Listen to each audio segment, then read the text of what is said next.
All right. Well, welcome everybody. This is our information session for the Del Rio Trail project, phases 1 and 2. My name's Donald Gensler. I'm the Art and Public Places Manager for the City of Sacramento, and will be the kind of the facilitator for this discussion tonight.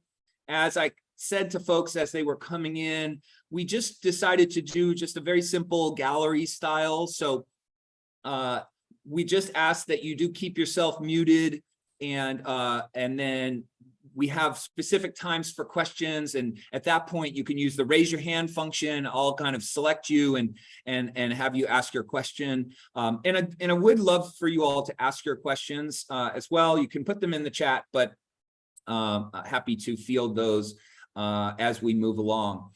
Tonight also, I just wanted to also kind of recognize two other folks that are here from the city of Sacramento. We have Diana Rufner. Diana is with our Office of Arts and Culture. There she is, and she'll be working with us tonight, just helping me with some of the technical aspects of the Zoom, but also she'll be helping us through some of the early stages of this Del Rio Trail. So thank you very much for being here, Diana. And also Adam Randolph, who is actually from Public Works. There's Adam. And Adam has been working on the Del Rio Trail for quite some time, and he'll be really kicking off a big portion of our presentation tonight. And again, we look forward to hearing your questions. And if everybody could just kind of keep yourselves on mute until we get to those times, that would be terrific. So, and the last thing, this is being recorded, and so it will live on our website, arts.cityofsacramento.org. We'll have a specific page for the Del Rio Trail. That page is not up yet, but that's where this will live. And also, any questions that come into me via email, I will try to be posting answers to those on the website as well. So folks, and any updates on the trail, we'll post there too. So with that, I'm going to go ahead and share my screen.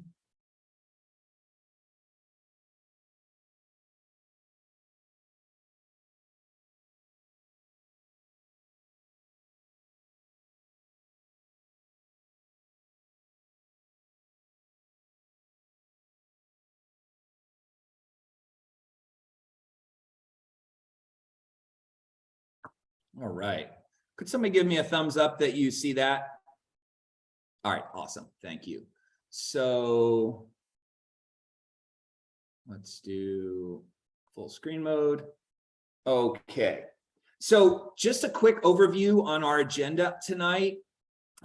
We've completed the introductions section. Adam is going to give us an overview of the trail project, and then we'll have some time for questions. Then I'll give a quick overview on the public art RFQ, which I'm sure all of you guys have already read, but I'll just highlight some of the important aspects.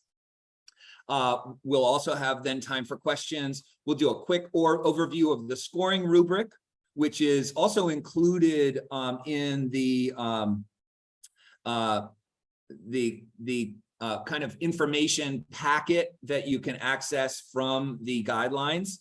And then questions after the rubric, and then a quick walkthrough of the submittable application process. And myself and Diana will just kind of help talk a little bit about that. I'm going to go through it rather quickly, but we'll have time for questions. So we're covering a lot of material within an hour, but I just didn't want things to drag on. So with no further ado, we're going to go ahead and get started. I'm going to go ahead and stop my share. And Adam, do you want to go ahead and share your screen? Sure, bear with me for a second. I always struggle with Zoom in particular for some reason. Should be able to go screen one. Donald, give me that thumbs up if you see it. All right, so thank you everybody. Apologize, I am recycling a presentation tonight. But as Donald mentioned, I'm the construction project manager for our Del Rio Trail project. I've been on this project for probably close to 5 years now, so I have a whole lot of background on what went into getting us where we are. So starting off, giving a little bit of history. This project is what a lot of people would refer to as a Rails to Trails project. Although we're not actually converting the rails, we're keeping the existing rails in place here. The rail corridor that we're building our trail in is the old Sacramento Southern Pacific Railway. It was really an agricultural line. It would bring up foodstuffs from the Central Valley to the Sacramento area. The tracks that are out there are actually eligible to be listed as a historic resource. We are not allowed to impact any more of them than absolutely necessary for our project. So they are definitely a feature that the state wants to continue to highlight. This rail line was abandoned by Southern Pacific back in the 70s. At one point, RT acquired it, hoping to build their blue line through there. That ended up being built along in a different alignment, which left this whole corridor relatively empty. All it's been used for is kind of the local neighborhoods as a walking trail for many, many years. Finally, we identified the amazing potential we have here for our multi-use trail project. We were able to acquire all of this land from Regional Transit, and now we are actually about a month away from breaking ground on our trail. So to give you an idea, this is the alignment of the trail. It's almost 5 miles long. It extends from the southern limits right at the city limit along Freeport Boulevard at the water tower, all the way north to the railroad crossing that goes over I-5. If any of you have kids or grandkids, this is the same crossing that the Polar Express uses every winter. We are going to be widening that bridge at the north end. We're going to be adding a couple of signals in at major street crossings. And we are going to be building a 12-foot wide trail, primarily paralleling those tracks all the way down here.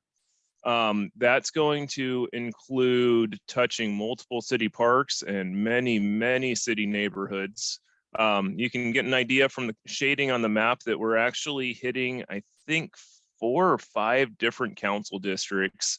We're hitting Land Park neighborhood, South Land Park neighborhood, Meadowview, Pocket, you name it. If it's on the southwest side of the city, we're basically hitting it.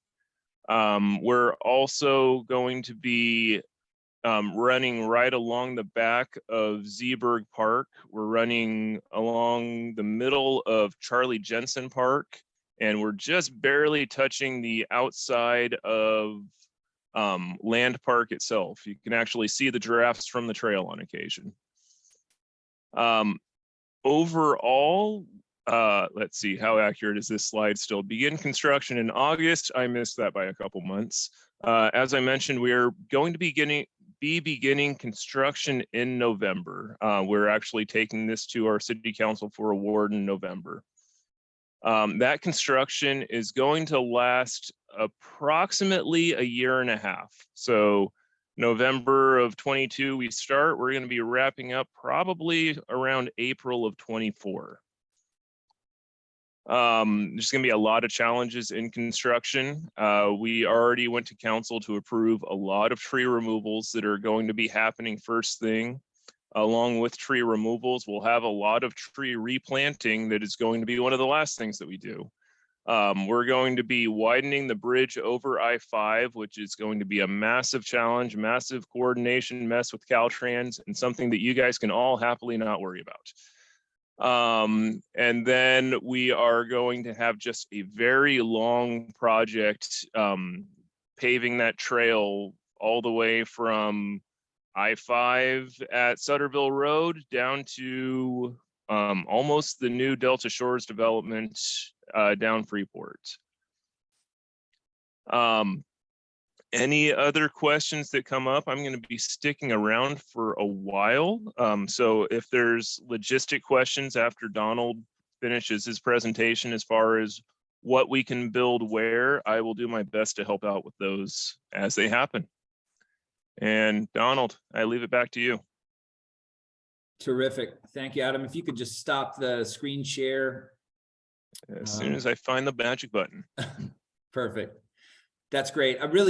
Thank you, Adam. I really appreciate that. I wanted to give you guys just a little bit of, have Adam give you some of that background. For those of you who are in the Sacramento area, and also those of you who are outside the Sacramento area, you may or may not know about this project. Like Adam said, he's been on it for 5 years, but there have been a lot of folks involved in this for a number of years. I will say, and I think I should say that, besides the art component that we have the ability to do here through a Caltrans Clean California grant, this trail really, this trail is deeply personal to me in the sense that I think it really provides a level of almost environmental justice for folks across a big portion of Sacramento. It is a pedestrian corridor that's going all the way from South Sacramento all the way up to the Land Park area that then can connect to the Riverwalk trails and take you right into downtown. So I'm just a believer that we need more pedestrian corridors. And whenever we can link our public art opportunities to kind of larger infrastructure projects with the city or housing, I just think we're doing good work. And so we're trying to keep that in mind. Also trying to keep in mind the fact that a lot of communities are impacted by this. And so Adam brought that up in his slide, and I really appreciated that. Because that's another thing that I want you all to know. And that's where your work as creatives come in, especially in phase 1, but also in phase 2, in terms of really starting to understand the larger population. So before I go on to the next section, and I am going to kind of keep moving relatively quickly, but do I have any questions specifically for Adam or just about the trail project in general? Would be a great time to ask them. If you don't ask it now, we can ask it later. But if anybody has any questions, just use the raise your hand function. Or if you can't find the raise your hand function, turn your camera on and then just raise your hand. Stevens, is that? Yeah. Yeah, Stephen Buska. For phase 2, I saw a section where it said unless you were a general contractor that you couldn't perform any of the installations for the project. Now I'm a licensed California masonry contractor and a stone carver and sculptor as well. So I integrate all of that stuff together. And although I'm a specialty contractor, not a general contractor, do you think that would impact my installation as part of my artistic narrative? Yeah, so we can get into that a little bit more when we start talking specifically about the phases. But the short answer to your question is you could be a sub under the general. If you're a licensed contractor for installation, you absolutely could do that work. If you have a license, you could do that work under the general contractor. We will be hiring the general contractor just to keep a level of simplicity across scales. And we're also required to have that we hire that general contractor. Fantastic. I appreciate that. Thank you. Absolutely. Absolutely. Any other questions kind of overall trail related? Okay, great. All right. So I'm going to go ahead and I'll start my screen share again here. And again, moving relatively quickly, but just a reminder that we're on. Can everybody see this? I've done presentations where I've been like 10 minutes in and people say I'm not. Okay, great. So we completed an overview of the trail project. We answered, did some questions and discussion. So this is kind of an overview of the RFQ. I urge you, if you haven't kind of read it thoroughly, I apologize for the length, but there is just a lot of detail here. But I wanted to go through a couple aspects of it. The public art component of this is in 2 phases. And let me talk about them both kind of generally. First of all, phase 1 is all artistic disciplines. So it's not just visual arts, it's dancers, it's poets, it's, you know, you name it. And of course, visual artists as well. It's a $7,500 award. You basically have about 4 months to complete your project. It's not to say that you couldn't continue on to some extent, but we are going to need you to present something by the end of May or beginning of June, because you are then informing the phase 2 artists and also connecting with the community in different ways. And I'll talk about that. The idea is that you're making art about the trail, and that your art becomes part of this, or a big part of what the community engagement is.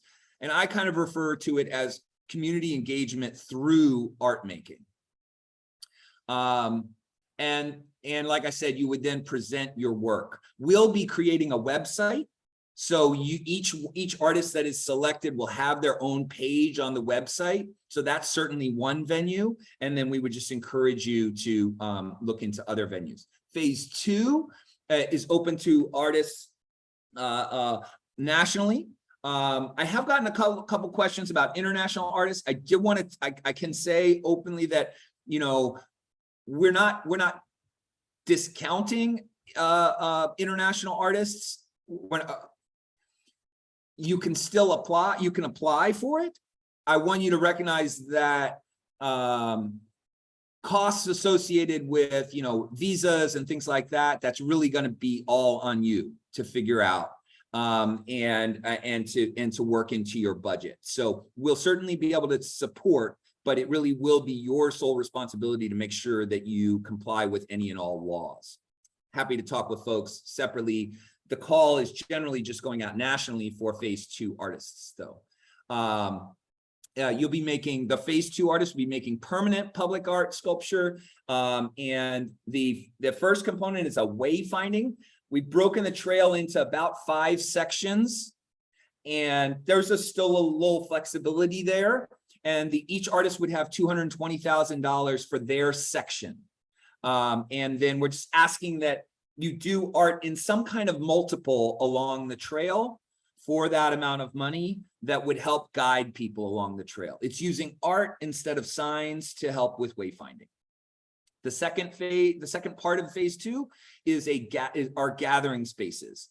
And there's going to be 2. Our budget got shrunk a little bit, so it's not quite what we had initially intended, but I think it'll still be 2 wonderful opportunities. They're going to have to be either in city parks or on city property, and we'll get in more of the specifics of that.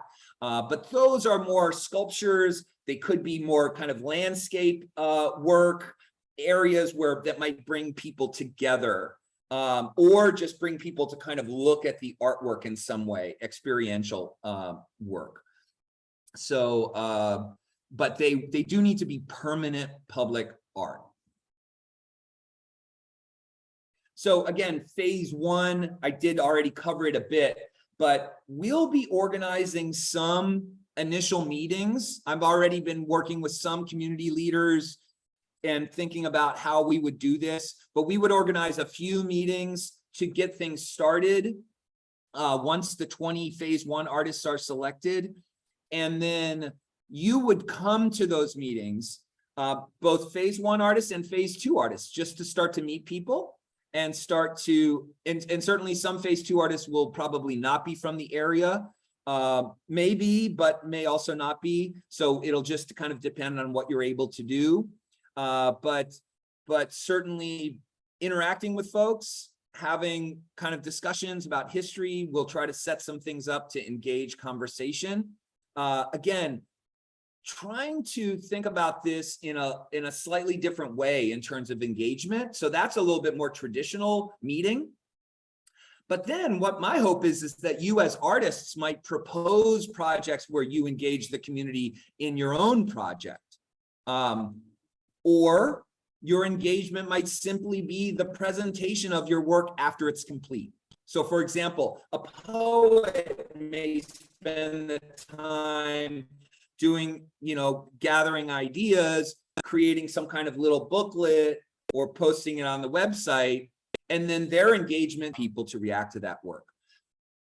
Equally, another artist might want to really work directly with community members to develop ideas, and then that becomes the work, maybe even more directly kind of social practice based, or even a visual artist or a dancer, or a theater artist who might decide to create a play and then do a performance. And we would have some funds available to help. You wouldn't have to like pay for chairs and things like that. We would help set that up with you. I'll have also some additional project managers that will help through the process and will kind of help you along to realize your project. But you do, when you're applying to phase one, I just do want to make this really clear. You'll get started in February, and you kind of have to have something done in that 4-month period. So if you're going to be out of the country and not able to work on it, then this might not be the right project for you to apply for. So let me see what else. I think that's it. Then my layered approach idea is that idea that their engagement can happen in multiple ways. And again, I'll come back for questions just a moment. I'm just going to go through this quickly. The wayfinding elements, again, this concept is that instead of signage, that the artwork, sculptural work, and you see a little example here from Ohio, and I really apologize. I thought I had the artist's name. I always really mean to have the artist name and title information there, and it's not on that slide, so my apologies. It will for subsequent conversations. But the idea here being that wayfinding can happen through creating a series of art pieces.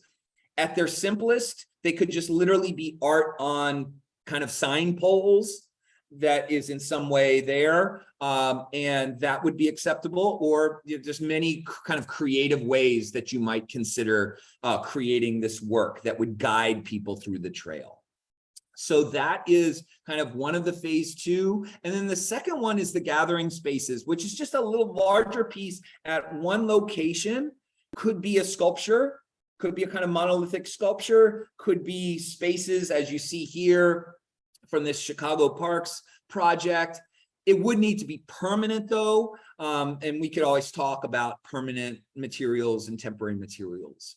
But that's what that piece would be. And again, you would look the phase two wayfinding and the gathering spaces will hopefully be informed by the work that the artists do in phase one. That's the idea. We'll see what happens.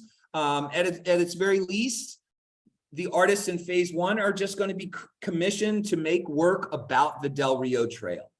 And hopefully, I think it will be inspiring for folks. Adam mentioned this briefly. We do have an opportunity with the Railroad Museum to potentially use some artifacts. So if you're a sculptor in phase two and you might want to use some kind of actual railroad ties in your sculpture, those types of things are on the table. I'm only asking for a very short kind of written proposal, very kind of general idea of how you might approach this project. And you're generally going to be selected based on your past work. One thing that you might not have noticed is there is no kind of finalist.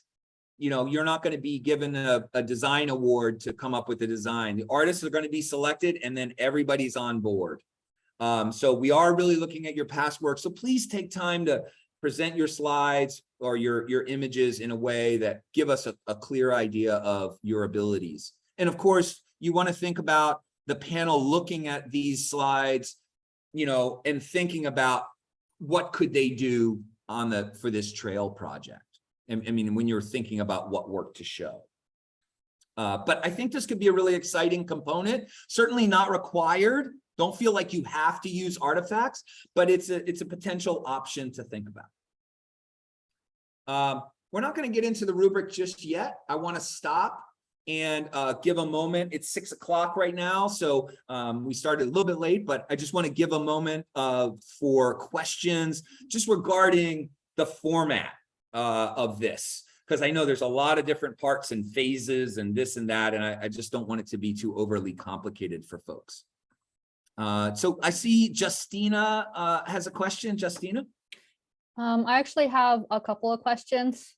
Sure. Is that Go okay? for it. Yeah, go for it. Okay, so Adam mentioned that the trail won't be finished until 2024. So where will the phase one projects take place? And you Okay, mentioned let- that you'd like the phase one projects to be inspired by the trail. So I was wondering if the trail is accessible now. Yes, so great. So let me start with those two. So phase one will be kind of completed by June 2023.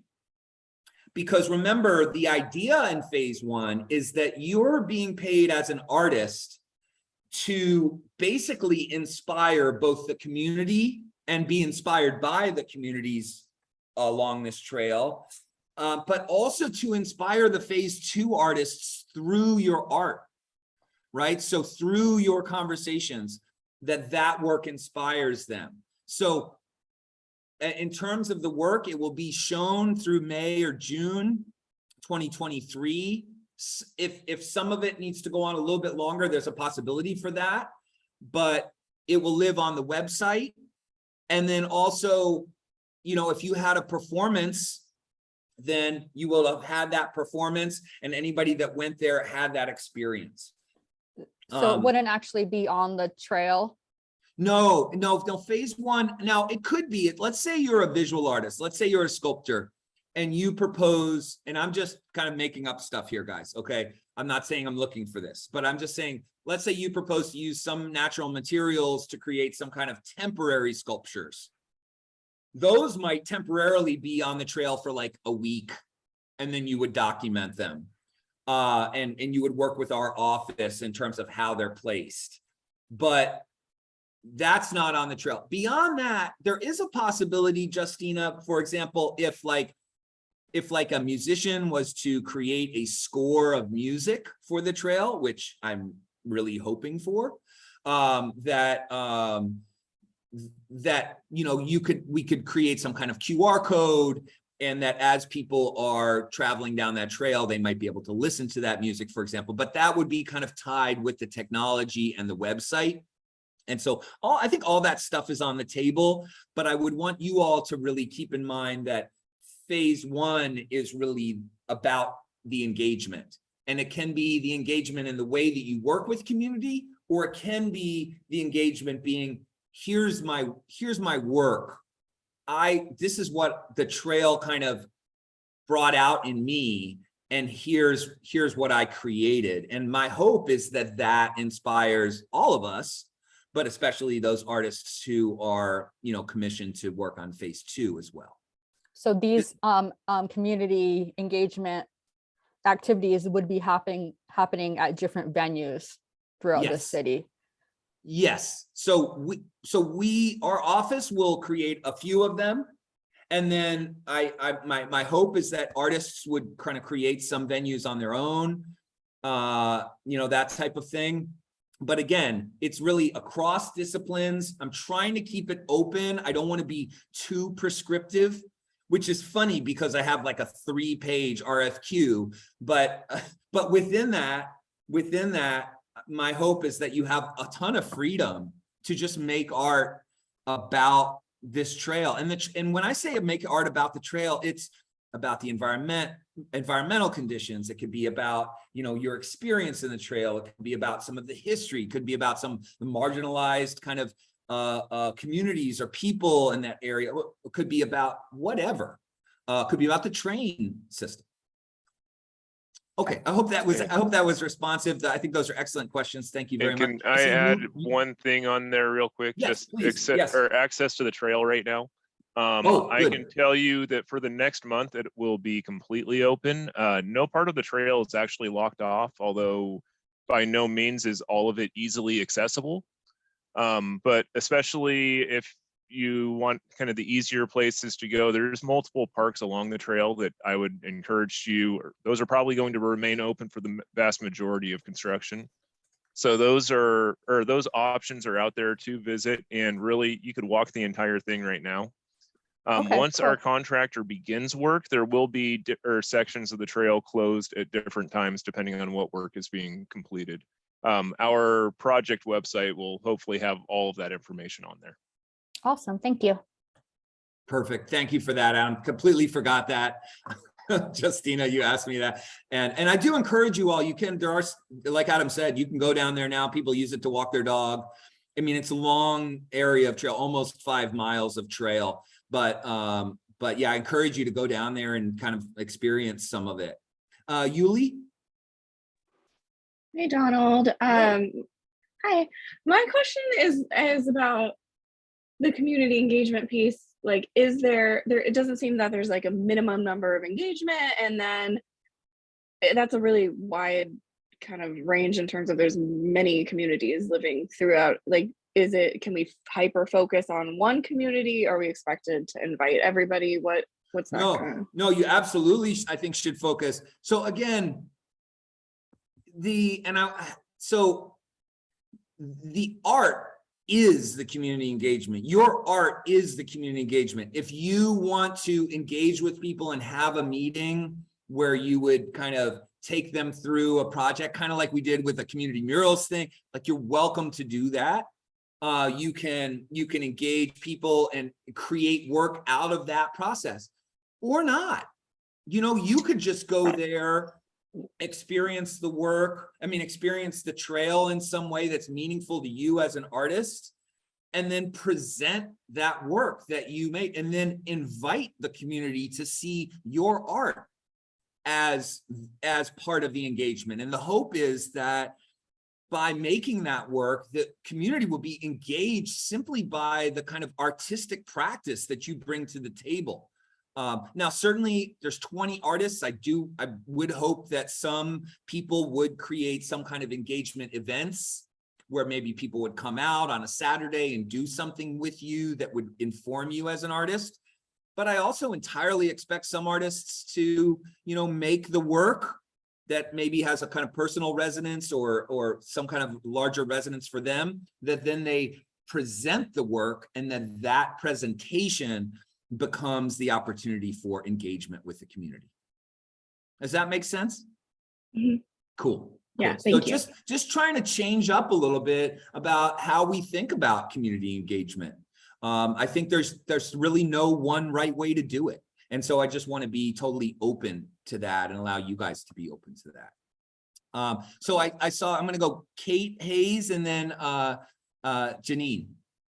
So Kate. Hi, Kate. Yeah, hi. I have 2 questions. Maybe I'll just ask them both. The first is maybe more pertinent to phase 2, the gathering space. I know you guys already have like a landscape architect on board. How do you see, if at all, interacting with or interrupting or, merging with the trail that's already designed, if that's an option? And then 2, the second question is about artist teams. And I saw that that's fine, but if we're like a company, so there are already like 5 people on the team, plus working with an artist to supplement, whatever we would come up with. How does that work? All right, so just a lot on my mind right now. So let's just take one at a time. So remind me your first question again. Yeah, interacting with the trail that's already been designed with the gathering space. Right. So the trail itself has been, the gathering spaces will not be on the trail. The gathering spaces will be either in existing city parks, or there's a couple areas that are city-owned property that is just off the area of the trail. So you wouldn't have any, as a landscape architecture firm, you wouldn't be interfering at all with the trail design because that's already in place. Your work would be within the park. Now, I will have a landscape architect from YPCE, from Parks in the city, that is assigned to this project, who will be a resource for you, let's say, as the artist or the artist team, and also just help in terms of how it could fit within the park. That's not a problem. I will say that as we intend for some of the applicants to be either architecture firms, landscape architecture firms. The title of artist is a little broader in that context for phase 2 gathering spaces. Wayfinding, yeah, we may have firms or teams for that as well. Phase one, absolutely not. Phase one is only for individual artists. So no artist teams, no cooperative groups or anything, just individual artists. But for phase two, and especially like you said, the gathering spaces, not a problem for you to have a firm that's applying. And I fully expect that we'll have some architecture and other design firms that will apply for this work. And could be really interesting. And so, I mean, I just think there's so many different directions you could potentially go, you know, with these funds in either a city park or on some city property. Cool. Thank you. Yeah, absolutely. Janine.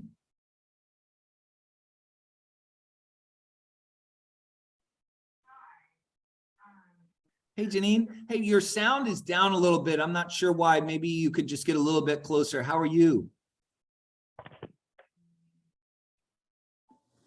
Okay, hi, is that better? That's perfect. Thank you.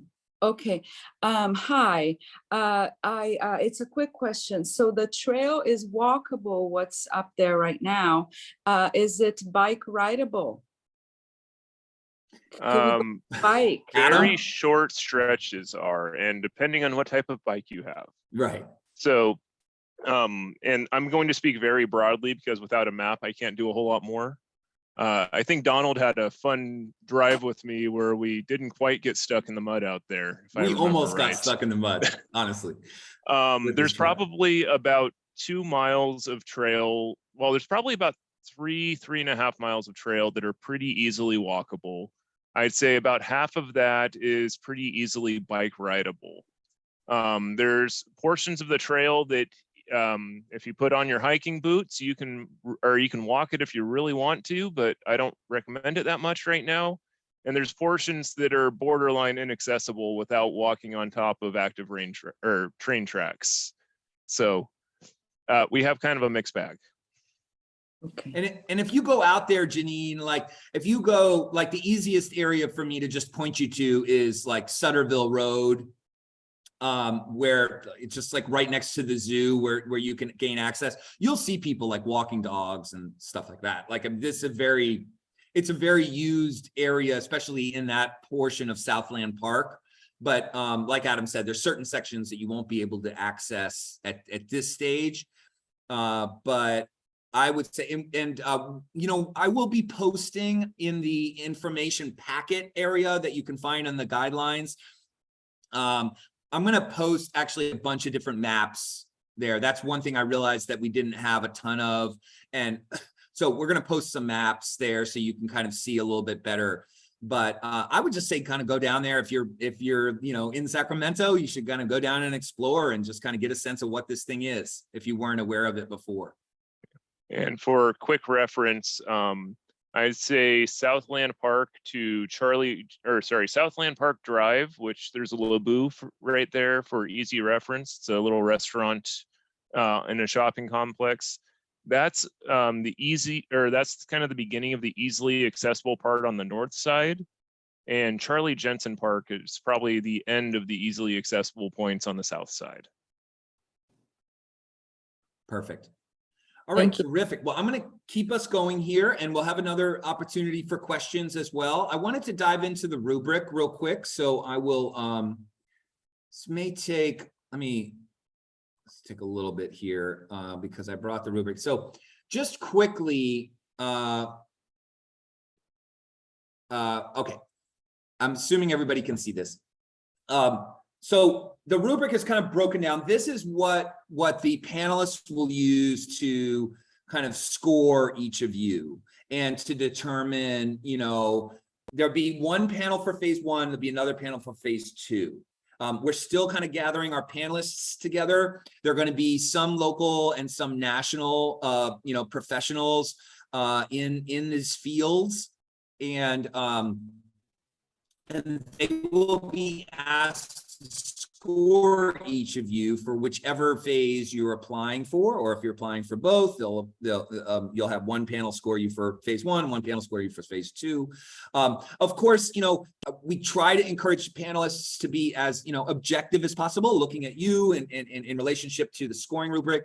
There's always a little bit of subjectivity with any panel, so keep that in mind. And I always encourage people, the competition is super tough, but you got to apply or you never know. So I always encourage you to apply. We broke it down into 3 basic sections for phase 1: originality, technical skill, community impact. And then for phase 2 would be public art experience, because you really do need to show that you've had some experience here. You can't really see this that well. I think it's good enough for right now. This rubric is in the information packet. So if you click on the link, you'll come to a share drive where you can pull up the rubric and read it. I wouldn't say you need to overly worry about this, but just kind of get a sense of okay, this is what the panel's scoring me on. I do think that's important for you to know and to kind of consider in terms of the slides that you present. I will say also, if phase 1, if some of you have looked at the application for phase 1 and it looks somewhat similar to seeding creativity, it is. So there's some aspects of it that were taken directly out of that format. I'm a big believer in not reinventing the wheel. So there's some things that are fairly similar. So if you applied for that grant, then you'll be somewhat familiar, but it's a little bit different. It's a little different also because this is not a grant. This is you're being commissioned to make a work of art. You get to keep the work of art though. So I want to make sure that you're clear. The intellectual property is yours and the artwork is ultimately yours. So if you're a sculptor and you create a temporary sculpture, you own that sculpture, you need to take it away, but you own it. So it's really, we're giving you $7,500 to really make the work. And then we would retain a license to be able to show that work. And of course, be able to distribute it and show people what you did. But you keep the work. Now, again, I'll just go through this quickly. You can read it, but the degree to which the artist is challenging or expanding the established beliefs, practices, procedures, or customs of their art form, okay? The uniqueness of the artist's work relative to other artists within the applicant pool, the uniqueness of the project concept relative. And so that's originality. Technical skill, your ability, within your discipline to translate your ideas into the work, your experience working in that medium, community impact and engagement. Don't force this. If you don't do a ton of community impact and engagement, you just want it. Engagement can be any number of things like we're showing here. The artist lives in the county. That's your first qualifying thing. But, is it rooted or expresses the experience of historically marginalized communities? If it does, you're going to get some more points for that. But I wouldn't force it. If that's not where the direction that your work is going, don't worry about it. Your work still should stand on its own. If it is, then great, and you'll potentially get some additional points there. The artist's experience in co-designing and working with communities and other groups, that all will benefit you. So all of these things, I want you to know about them, but ultimately you've already got the work, you've done the work. Now it's time to just share it and understand how the panel's going to be scoring your work when they look at it. This one, a little bit longer. The only thing we're adding on here is this bottom part. All this top part is the same. And then we add on public art experience. So the artist demonstrates experience in designing, fabricating, and installing public art. You don't have to fabricate your work. A number of people use fabricators, and that's totally fine. And we'll even have a list of fabricators potentially for you to look at or to potentially work with. Your concept aligns with the project themes. Of course, we do want you to, be thinking about what your project is in relationship to what our goals are. And also that you demonstrate some experience of working with city officials, contractors, that type of thing. Knowledge of durable materials. I will say for phase 2, you really do need experience. I mean, these are big projects in our mind. These are large scale commissions. And if you've never done a large scale commission, then it's probably not going to be the right opportunity for you to do on your own. You'll need to make that call, but the panel will absolutely be looking to say, can they point to some other things that they've done where they've done this kind of scale of work? We just kind of can't take the risk. And, you know, sometimes it happens that there's, you know, issues, artists have to learn and things happen, but for the most part, we want you to be able to show, you don't necessarily have to show something to this scale. Maybe you show smaller things, but you want to show some level of experience in your past work if you're applying for those phase 2 pieces. You can apply for wayfinding and the gathering spaces, or just wayfinding. It's up to you, or just the gathering spaces. So I'm going to go back here real quick and just reiterate this. So we are now at this kind of, we've gone through the official scoring rubric. I want to allow folks to ask any questions, and we're right on schedule, a little tight, but I would like to walk through a little bit in Submittable as well. So I'm going to stop the share, and any questions regarding the rubric and how the panel will kind of score and have the very difficult job of kind of deciding who would receive these commissions. Okay, great. So, and if you guys have other questions, feel free to email me. I really want you to know that we put a lot of time into our panel selection. We try to get a very kind of diverse panel, both culturally diverse, but also professionally diverse, that can really weigh in on all the different work and all the different approaches. It's so critical, so important. There's a lot of work that goes into putting our panel together. And the panelists do a lot of work. As you can see, that scoring rubric, it takes a lot of time to score everybody's work. So please know that everybody's work is really considered, and we absolutely know the amount of time it takes to apply for these types of things. So I want to move on to the last part, and that's just walking through Submittable.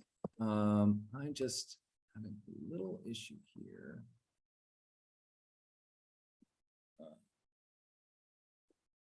All right, let me see if I can.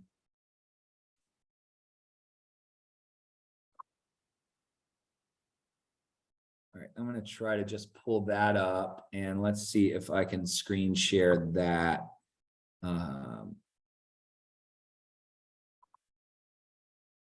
Okay, that looks pretty good. Let's do.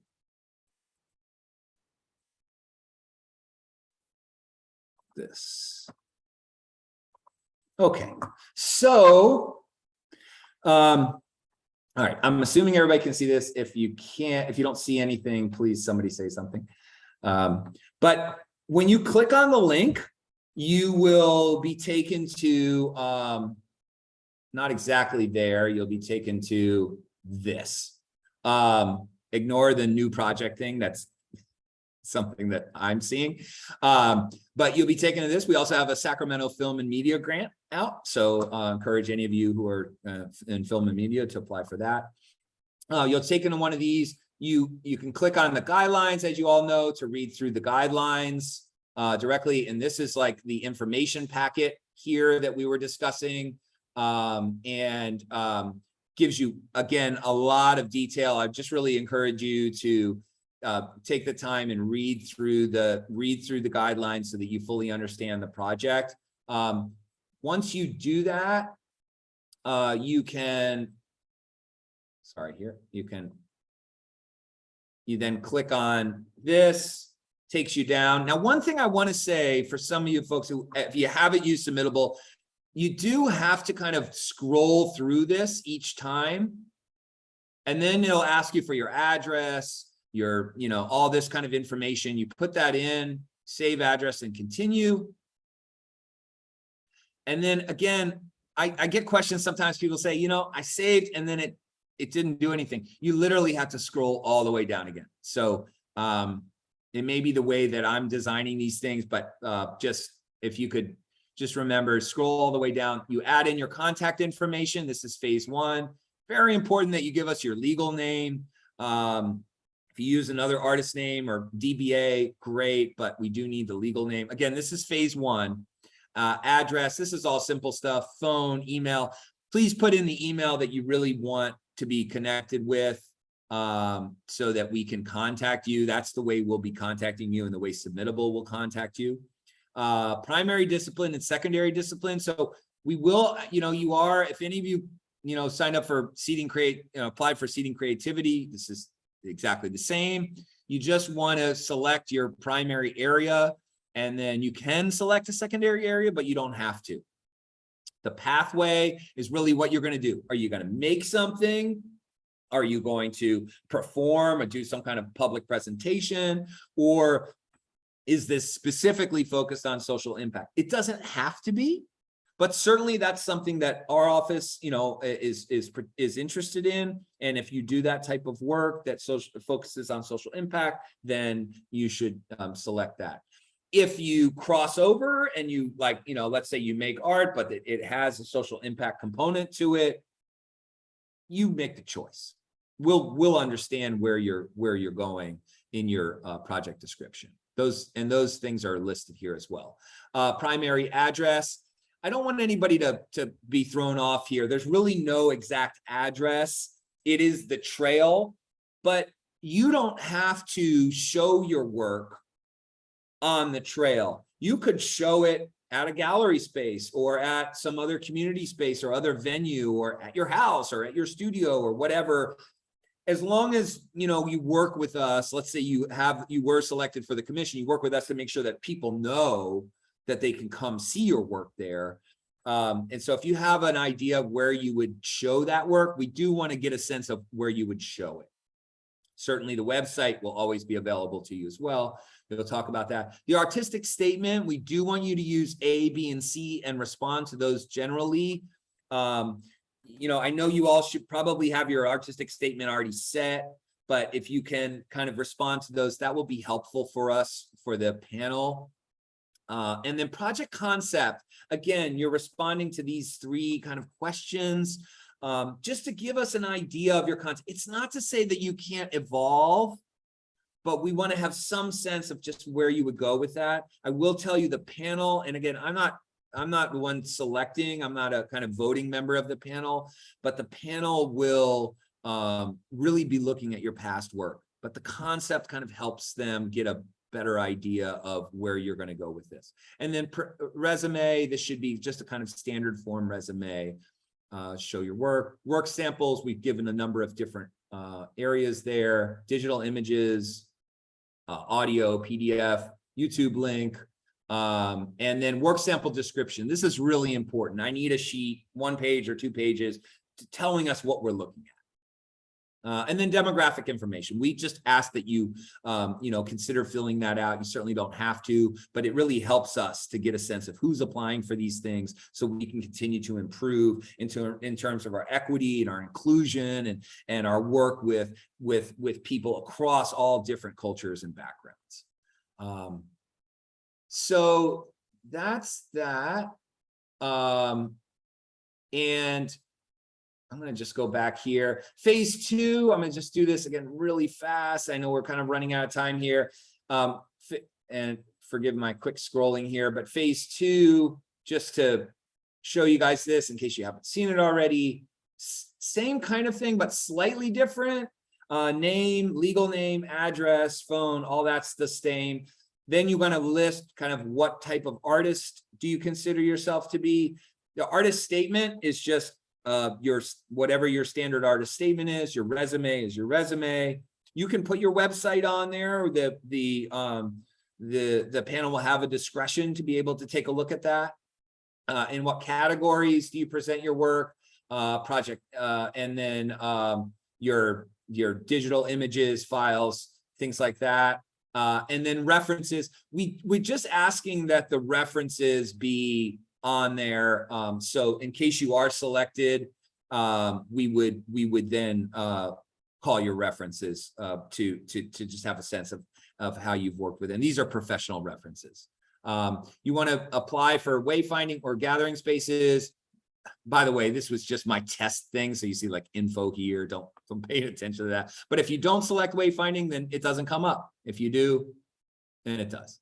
And you just, a short idea. Again, we're not expecting you to have this figured out because quite frankly, you're supposed to go through, learning from the phase one people about, the community and the area and everything. So you kind of can't have it figured out yet, but you should give us a general concept of how you would proceed. And then also the demographic.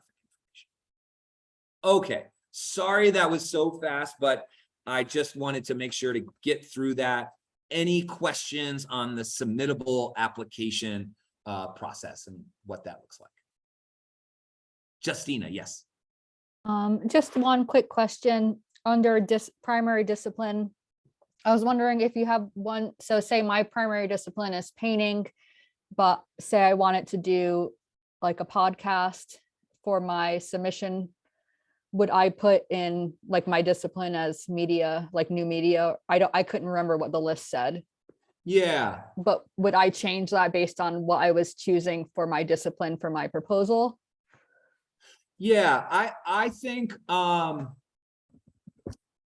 so your primary discipline would be the one that would also be shown through your past work. Because remember, you're being selected on your past work. So if your primary discipline is visual arts. But I've also done like audio, like I've done a lot of disciplines in my past work. Sure. So I don't. So this is a good question because what will happen is a person on that panel will be a subject area specialist in a specific discipline. So let's say you are like you said, you're a visual artist, but then you've done this other kind of audio work, or let's separate them out. Let's say you're a visual artist, but then you've also done some dance or performance. You need to decide who's going to be the first person looking at your work. Do you want somebody that's going to be looking at like, what do you have mostly? So what are you showing mostly? Because that's where it's going to start in terms of the panel. If you're applying as a visual artist will give the first pass on your application. So even though if I wanted to do like an oral history of residents of Sacramento, they would still judge me on my paintings? Yes. Okay. Unless you've got a ton of work. Now, I don't know if oral history, well, is oral history art?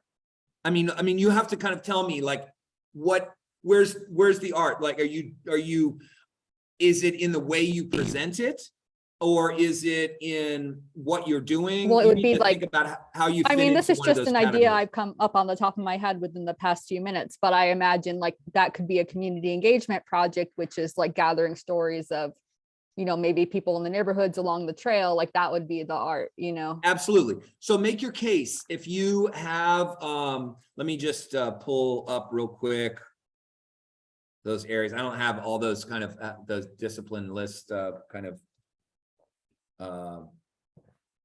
memorized here, the different areas that we put, but you would just kind of choose, Justina, because again, the work that you're showing, let's say if you're showing all paintings, but then you're going to do an audio recordings and there's no audio recordings in the work that you're showing, then I think you're probably going to score rather poorly in that discipline. Right. Well, I would choose, I guess if you're choosing primary discipline as audio, then my work samples would be audio. They would be mostly audio, right? Because that's the way that people are going to choose. But it's not to say that you couldn't do paintings and some audio work and say, my interest is really going to be in the audio. And here's how I approach, my projects.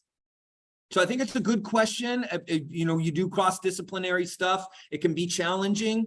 But you just want to think, again, just think about, you have 10 slides or a certain amount of, video footage or whatever. Think about, you're a panelist, how are they going to view this work and consider and score it? So take a look at the rubric as well. So you'll have a sense of how they're going to score it. Yeah, I think a lot of artists are multidisciplinary. in our region as well. Yeah, yeah. And I don't think that's again, I mean, you know, I think there's ways that you can present yourself to make your case. All right, Thank you. cool. Yeah. Let's see, the next person I see up is Ruby. Ruby, did you have a question?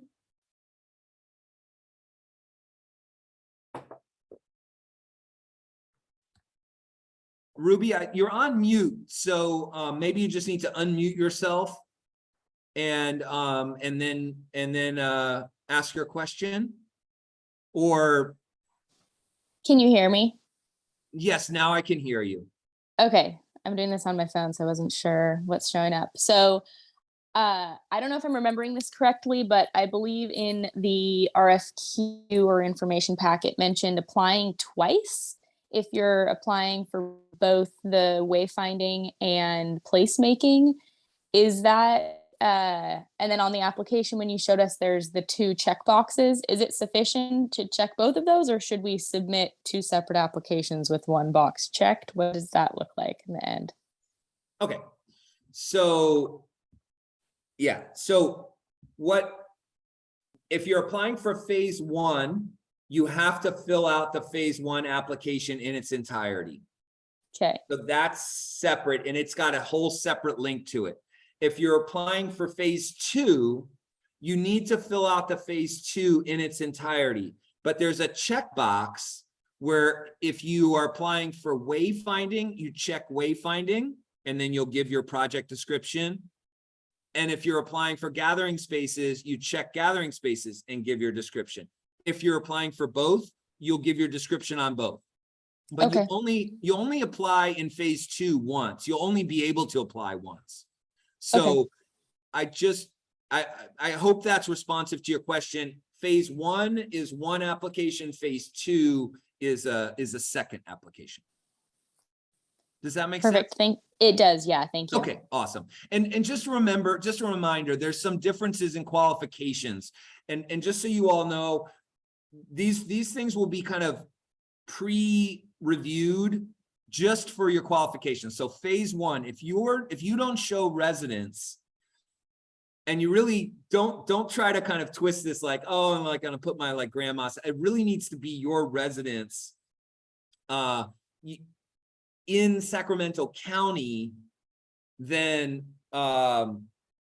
you're not qualified to apply for phase 1. And if you're not an individual artist, if you're like a design firm or you only work with a group of other people, then you can't apply for phase 1. It has to be individual artists, and it has to be Sacramento County resident, because and the purpose is because it's it's engagement with the local community. So it's important that people are there and they can be engaged. Phase 2 is open, so there's no residency requirement there, but you do need to make sure that you have the relevant experience. Also, one last thing for phase 1, and I know there's some little things here, but you really need to show at least 5 years of professional experience in your discipline.